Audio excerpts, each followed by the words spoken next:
The assassin.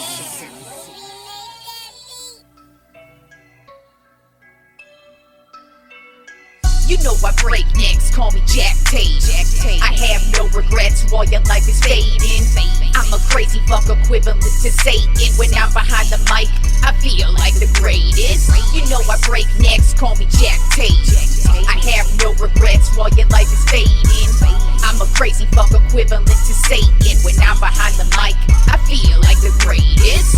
What up, y'all? You're listening to Sports Talk with Tropp, and I'm your host, Katie Tropp. Well, I don't know about y'all, but I enjoyed my Thanksgiving because my Dallas Cowboys kicked some motherfucking ass yesterday.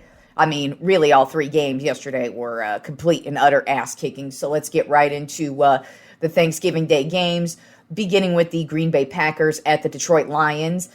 This one was actually quite the shocker. You know, I'm not shocked that the Packers put up a good fight and played a good game because, I mean, division battles are usually good. As a matter of fact, it's crazy that all three Thanksgiving Day games were all division battles, and they all ended up being ass kickings because it's just so very, very rare, but it does happen, and it did happen yesterday.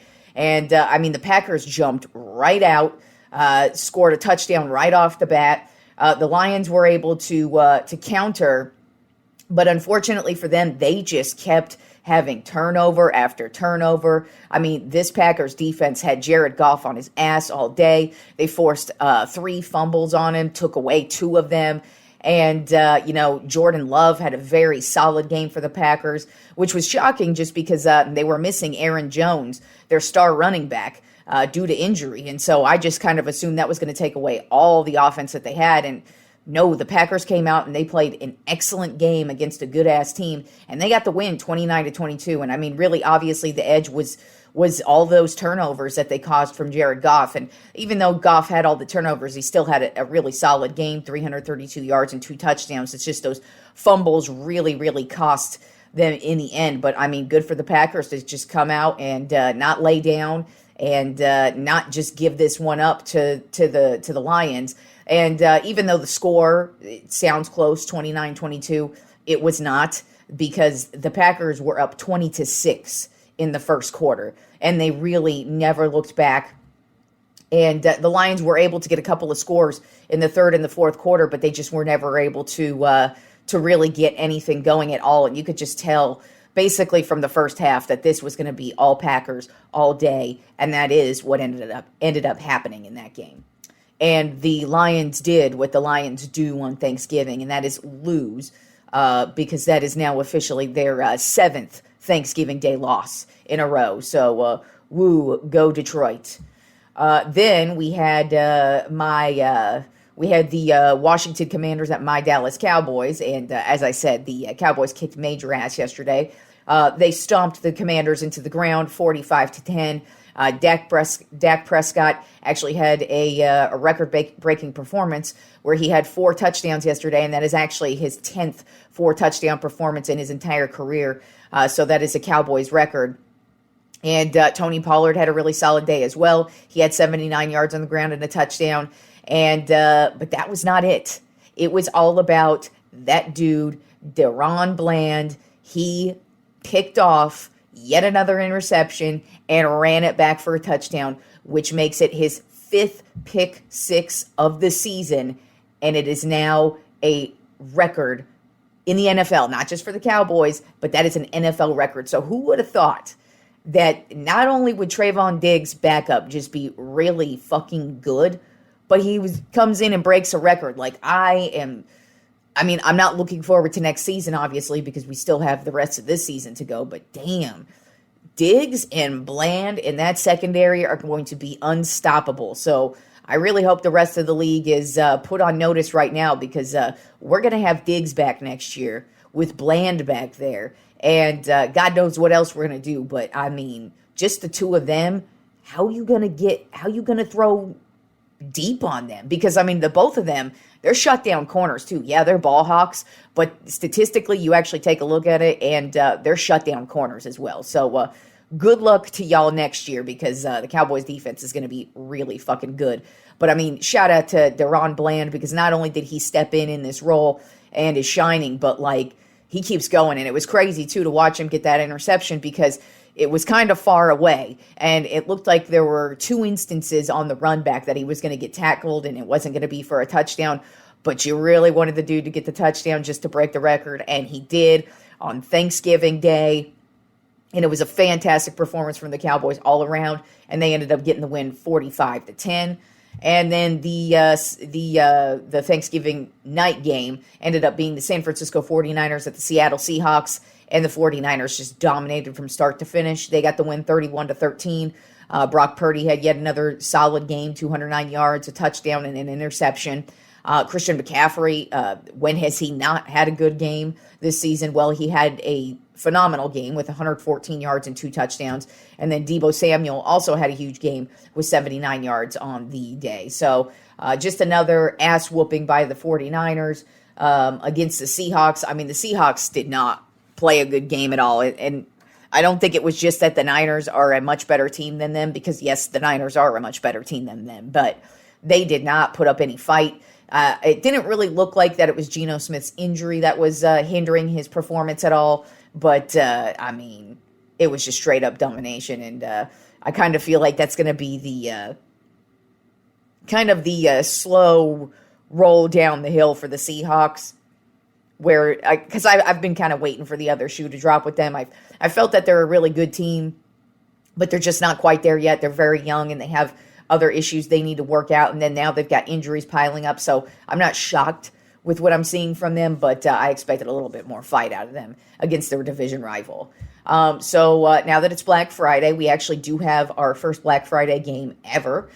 We have the Miami Dolphins at the New York Jets. And this was supposed to be a much better matchup to begin with because, Aaron Rodgers was supposed to be the starting quarterbacks. But we don't get that. We get Tim Boyle as the quarterback for the Jets. So I'm kind of expecting this to be just a high-flying affair from the Dolphins today.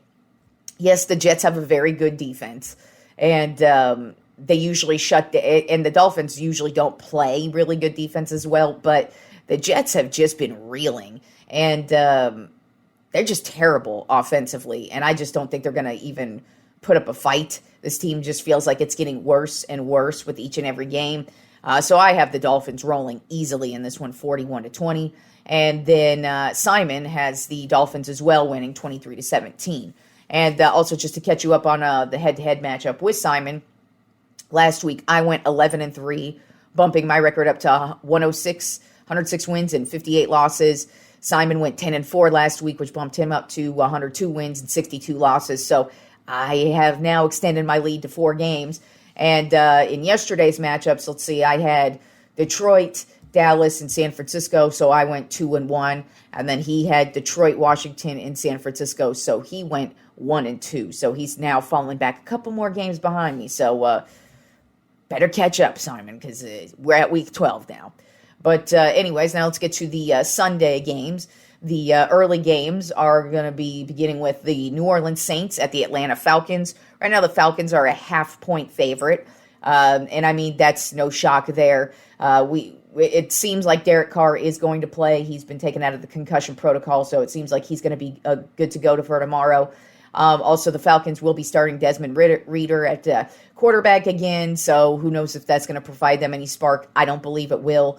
The Falcons are just a pretty awful team. Now, they do play pretty decent at home, but I do think the New Orleans Saints are the better team. They have a better defense. They have much more of an identity on the offensive side of the ball, and the Falcons are just playing just really weird this season. So I have the Saints winning a close one, 20-17.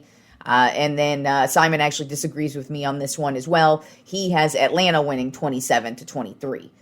Then we have the Pittsburgh Steelers at the Cincinnati Bengals. Right now, the Pittsburgh Steelers are a half-point favorite, and that makes sense because no Joe Burrow means this entire Bengals team pretty much is a wash now. I mean, the entire offense rolled through him. I don't know about his backup, how effective he is going to be, but I just kind of feel like Burrow getting injured and not going to be playing the rest of this season, it's going to have a huge effect on this team. And they already were having issues, and it already showed, when he was injured earlier in the season, that they just weren't really playing that well. And even though the Steelers are not that good, especially on the offensive side of the ball, I think their defense is going to take care of business. I do expect this to be a very ugly game with minimal scoring and mostly field goals, but I do have the Steelers winning 16-14. And Simon also has the Steelers winning 26-20. Then we have the Carolina Panthers at the Tennessee Titans. Right now, the Titans are a 3.5-point favorite. I feel like these teams are pretty much on equal playing ground.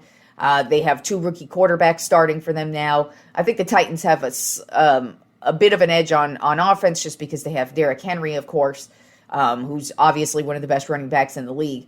But Carolina doesn't really have anything going on offensively outside of Adam Thielen.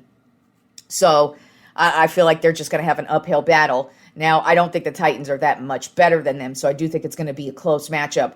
But I do have the Titans winning in walk-off fashion, 21-20.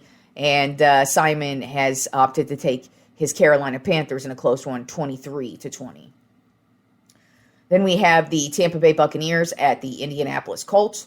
Right now, the Colts are a 2.5-point favorite. And Tampa Bay just looks like I expected them to look. They're not a good team. They can make some big plays when necessary, but for the most part, they just aren't. They don't really have much of an identity. They don't seem to really get anything going. And outside of Mike Evans, their offense is pretty inept. And the Colts, on the other hand, they've got issues as well, but I think they just have much more of an identity than the Buccaneers do. They're playing at home as well, so I'm giving the edge to the Colts in this one, 23-14. And Simon also has the Colts winning this one, 24-13. Then we have the New England Patriots at the New York Giants. Right now, the Patriots are a 3.5-point favorite. Let me tell you, this was probably the most difficult game for me to pick because both of these teams are just atrocious. And so I just went with my gut on this one. Yes, the Giants are coming off of that big win last week. And yes, the Patriots are absolutely terrible. But this is going to be the matchup between two terrible teams. And I just kind of feel like the Giants are probably feeling themselves, so they're probably going to just fall on their faces this week. And I somehow have the Patriots winning this one 20-13. And Simon has the Giants somehow winning this one 24-21. I actually wouldn't be surprised if this one ended in a tie at 0-0 because that's how terrible both of these teams are. Then we have the Jacksonville Jaguars at the Houston Texans. Right now, the Texans are a 0.5-point favorite. And it's really shocking because this is, actually the Jaguars are a 0.5-point favorite. But this usually isn't an intriguing matchup, but it actually is an intriguing matchup for once because this is for a division battle right now because both the Texans and Jaguars, they are just head-to-head right now and who's going to win this division, and it's close. And so the Jaguars really need this one. I'm kind of looking at this being an offensive shootout for some reason, but I do have the Jaguars getting the better of the Texans, 35-31. And Simon disagrees with me on this one, where he has the Texans winning a close one, 24-21. Then moving on to the late afternoon games, we have the Cleveland Browns at the Denver Broncos. Right now, the Broncos are a 1.5-point favorite, and I kind of feel like this is going to be the start of where the Browns start to fall off. I really haven't believed in them beyond their defense. I've been questioning their offense all season long. No matter who's their quarterback, it's just they don't play consistently. And once Nick Chubb went out, he was their only consistent source of offense outside of Cooper. But if you don't have a good quarterback, Amari Cooper's not going to be that effective because he's not going to be getting the ball. As you can tell, the last couple of weeks, his numbers have really started to fall flat. And so offensively, the Browns, there's just tons of questions for me with them, and I just kind of feel like now they're going to start falling off. And the Broncos, on the other hand, are pretty hot right now. And while I still question whether they're a playoff contender, they're still playing well. They're still feeling themselves. They have a lot of work to do offensively. I mean, that offensive line is just terrible, but they are somehow getting it done. And defensively, these last 3 games, they've been causing havoc. They've been getting turnovers. They've been having the quarterback just run for his life, or he's just flat on his ass the entire game.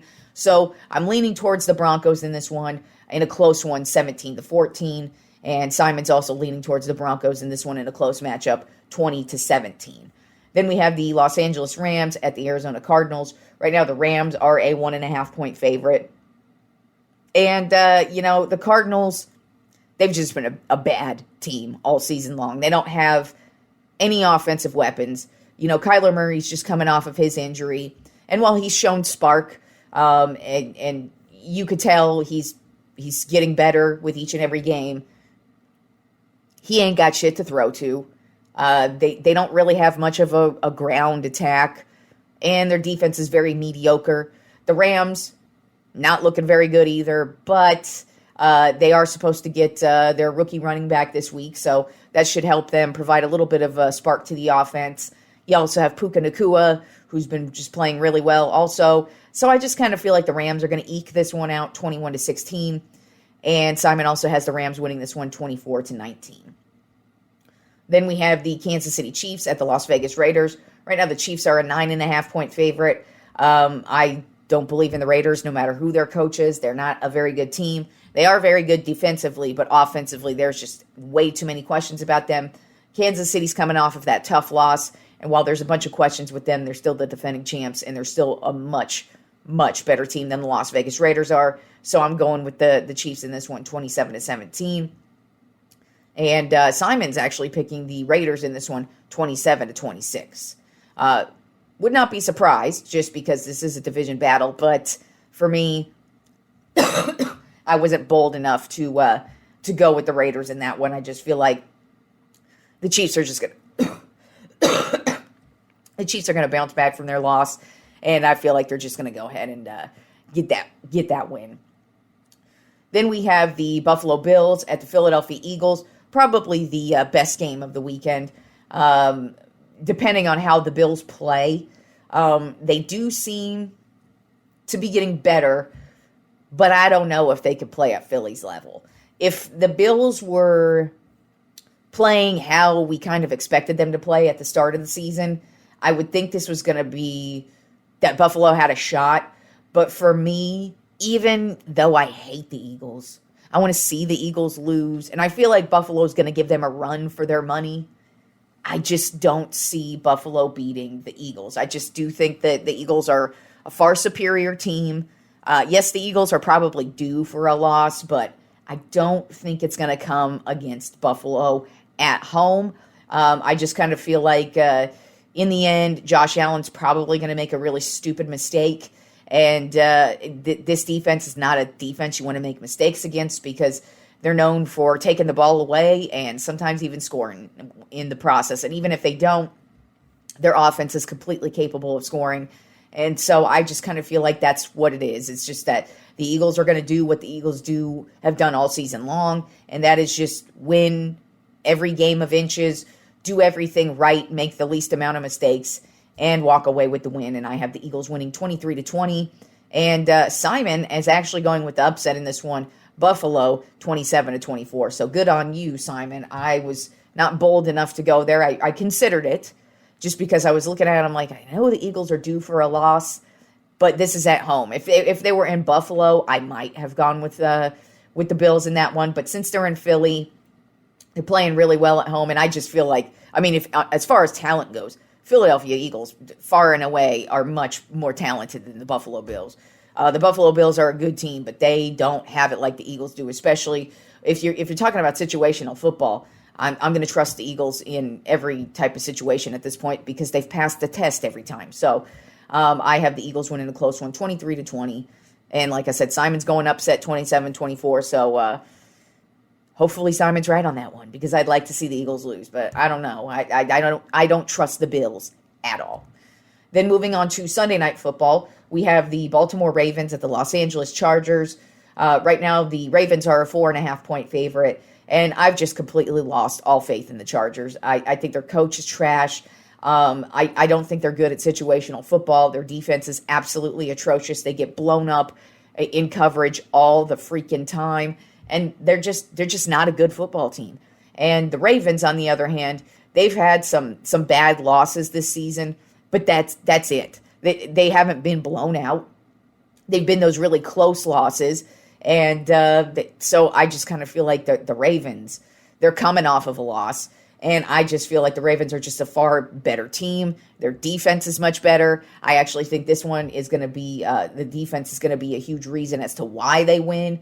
But then also I just feel like Lamar Jackson's going to go off in this one. And I've got the Ravens actually winning big, 41-31. I feel like it's going to be an offensive shootout to start the game. But then as the game progresses on, I just feel like the Baltimore defense is going to make some more plays in the end and get the win. And Simon also has Baltimore winning this one 27-13. Then the Monday Night Football matchup is the Chicago Bears at the Minnesota Vikings. Right now the Vikings are a 3.5-point favorite. And, Chicago's just been terrible this season. They've been arguably the worst team in the league. And, you could really argue between a couple of teams, but definitely Chicago is just absolutely atrocious. Minnesota, they've had their ups, they've had their downs, they've had their losses, they've had their injuries, and they still keep it moving. They still have a pretty solid squad, and, they have a lot more to play for than the Bears do. The Bears are really just playing for a really good draft pick next year, or a really good couple of draft picks next year to start the first round. So I have the Vikings winning this one 27-13, and Simon also has the Vikings winning that one 27-20. Then we have a little bit of NBA news that went on this week. First of all, the new little in-season tournament. We actually have two teams who have officially won their first-round groups and are moving on to the next stage, whenever that begins. Remember, I told you this is a very convoluted thing for me, and I've barely wrapped my head around it. I've tried as much as I can, but I'm basically just going as the tournament goes. And so far what we have is two teams have moved on and won their groups and will be moving on to the next round. And that would be, shockingly, now I did pick them to win this group, but I did not expect them to dominate the way they did. And that is West Group A was won by my Los Angeles Lakers in stunning fashion. They didn't even lose one game in the in-season tournament. So pretty stoked on that, especially because this has been a very up and down season so far for the Lakers. I mean, they've had their moments, but they've also had their shitty moments. And shockingly, them absolutely dominating the first round of the tournament. I expected them to at least lose one game, and they did not. They dominated, and they moved on. And then in East Group A, the Indiana Pacers moved on as well. They also did not lose a game in their first round group. So both those teams have moved on to the next round, and we'll see where everybody else stands on Monday. And then the last bit of NBA news that happened earlier this week was Kawhi Leonard, who's now with the Los Angeles Clippers. He was originally drafted by the San Antonio Spurs. Well, he had to make his homecoming back to San Antonio this week. And just a little background, if you're not familiar with what happened with Kawhi Leonard, but basically he was drafted by the Spurs. He was supposed to basically be who took over for Tim Duncan because, the face of the franchise before Tim Duncan was David Robinson. And then Tim Duncan was basically his predecessor. And Tim Duncan is literally one of the most, not just one of the most legendary San Antonio Spurs, but he's one of the most legendary players in the NBA ever. So then you have him. Then it was supposed to be Kawhi Leonard after him because they drafted him and they were playing together. Timmy's getting older. Kawhi's taken over. And what actually ended up happening is the Spurs would go on to the NBA Finals against the Miami Heat, and they would win, and Kawhi would be the Finals MVP. So you're looking like, damn, Spurs are set up with yet another phenomenal player. Well, unfortunately, a couple years down the line, Kawhi suffers an injury. It was a quad injury, I believe, and he and the Spurs training staff basically we're kind of going back and forth on the treatment, and he didn't agree with their treatment, and they were telling him one thing, and he's telling them another, and basically what it came down to is Kawhi was like, I'm not going to play for y'all then. So what they ended up doing is they traded him to the Raptors. Raptors would actually win a championship with Kawhi, and then he would become a free agent, go on to sign with the Clippers, and here we are today. So if you are a San Antonio Spurs fan and you harbor any type of hatred towards Kawhi Leonard, I can completely understand it. I'm not really that type of a petty fan. It does depend on kind of how you leave, but for the most part, if you were on my team, if I really liked you, especially if you helped us win a championship, I do have some type of level of respect for you. But I also see why Spurs fans reacted the way they did when Kawhi came back to play earlier this week. And so he's at the line shooting some free throws, and fans did what fans did. And that is they booed his ass. And that's what we call what fans do. They just booed him. They didn't throw shit at him. They didn't act like crap bags. They just booed him because that is what you do. First of all, that's what you do to any opposing player at the free throw line. You always boo them. You're always like waving towels behind the rim to just do anything to distract them from making the shots. That's what fans do, regardless of who is shooting that. But when it's an ex-player who did your team like that, you're definitely going to boo the fuck out of him, as you should. So, Coach Popovich of the Spurs, legendary coach, love the dude, one of the GOATs of the NBA. He has won championships. He has won playoff games. And hell, he's taken a franchise that used to be a laughingstock and turned them into one of the greatest teams ever. And then now they're basically a laughingstock yet again now. But Greg Popovich didn't like that the Spurs fans were booing Kawhi Leonard. So, in the middle of Kawhi Leonard shooting his free throws, Popovich goes over to the press table where the microphones are at. He grabs one of the microphones and tells the Spurs fans to stop booing Kawhi Leonard. And I just was like, first of all, Pop, shut the fuck up. Don't tell people how to fucking react. This is what fans do. You've been in the league long enough to know fans are stupid. We should all know this, even as fans. I'm a fan. I know I say stupid shit and do stupid shit when it comes to watching sports. We all fucking do it. And when it comes to a player who actually did do that team dirty, like I said, if you are a Spurs fan and you harbor any type of hatred towards Kawhi, I cannot blame you because the dude had no loyalty. He straight up left y'all in the lurch. Now, we don't know what happened behind the scenes, of course, but if you are a Spurs fan, to you, it looks like Kawhi was just like, fuck y'all, I don't give a shit about you. And if that's how he feels, why is the Spurs fan supposed to embrace his ass? And especially when he comes back to your arena, you damn right dude's getting booed. He should fucking get booed because that's what you do. But Pop decided to scold everybody, and guess what, dude? It didn't work. As a matter of fact, it sounded like they started to boo him even louder as the game went on. So I just thought that was such a stupid move by Greg Popovich, just to first of all scold people. Fuck off. Don't tell people how to react. You can react however you wanted to the trade. Guess what? The fans can act like fans. They can act like complete assholes and boo the dude. They didn't throw shit at him. They didn't act. And then my favorite part was how he said, "We don't boo. We're fans with class." There's no such thing as fans with class, Pop. You should know that by now. You have been in the league long enough to know there is no such thing as fans with class. I know everybody likes to act like only Cowboys fans are fucking crass assholes. No, it is all sports fans. We are all stupid. We all say dumb shit, and we all believe dumb shit, and we all watch dumb shit, and we are just dumb shit. So don't get mad at us when we boo. Also, you know what? We're the people who fill that arena. We're the people who buy the merch, and sports wouldn't be shit without the fans. So if we want to boo when some bum comes up who screwed us over, we're going to boo him. And I don't blame Spurs fans for booing him. Now, would I have booed him? I don't know. It depends. I might have. I'm not going to say I haven't booed players before. I mean, I went to an NBA Finals game. As a matter of fact, I went to game one of the NBA Finals between the Spurs and the Heat in San Antonio. And it was the game where the air conditioning went out before the game, so it was really fucking hot in the arena because it was June as well.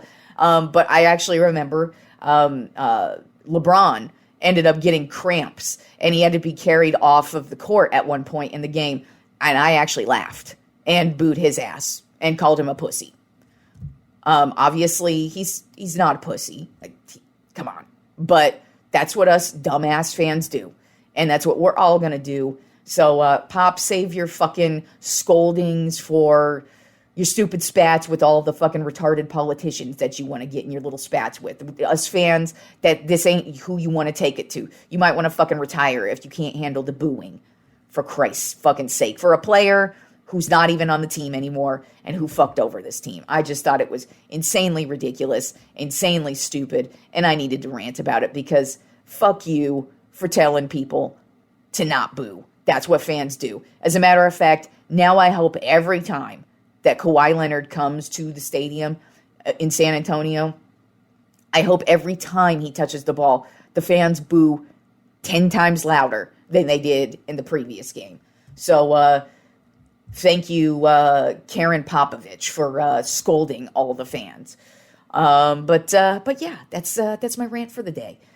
So enjoy the jam-packed weekend full of sports, and I will talk to you fools on Monday.